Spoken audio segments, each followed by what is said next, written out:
పుట్టేటప్పుడు మన ప్రమేయం లేదు. పుట్టేటప్పుడు మన ప్రమేయం లేదు. కానీ చచ్చేటప్పుడు మాత్రం మన ప్రమేయం ఉంటుంది. పుట్టేటప్పుడు మనకు తెలియదండి, పాపులుగానే పుట్టాం. ఒకవేళ పుట్టేటప్పుడు మనకు తెలిస్తే సచ్చినా పాపులాగా పుట్టాం, పరిశుద్ధుల్లాగానే పుడతాం. కానీ మనకు తెలుసా? పుట్టేటప్పుడు ఎవరికన్నా తెలుసా? మనకు తెలియదు. పాపుల కడుపున పాపులుగానే పుట్టాం. కానీ చచ్చేటప్పుడు మాత్రం పాపులుగా చావద్దు, పాపులుగా చావద్దు. అది యేసు ప్రభు చెప్తున్న మాట.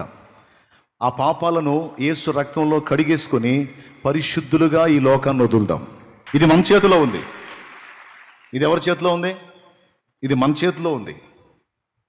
కాబట్టి ఈ లోకాన్ని వదిలేటప్పుడు పరిశుద్ధులుగా ఈ లోకాన్ని వదులుతాం. దానికోసం జన్మ కర్మ పాపాలన్నీ కడగబడి నిమిత్తము బాప్తిస్మం పొంది జీవగ్రంథంలో పేరు సంపాదించు.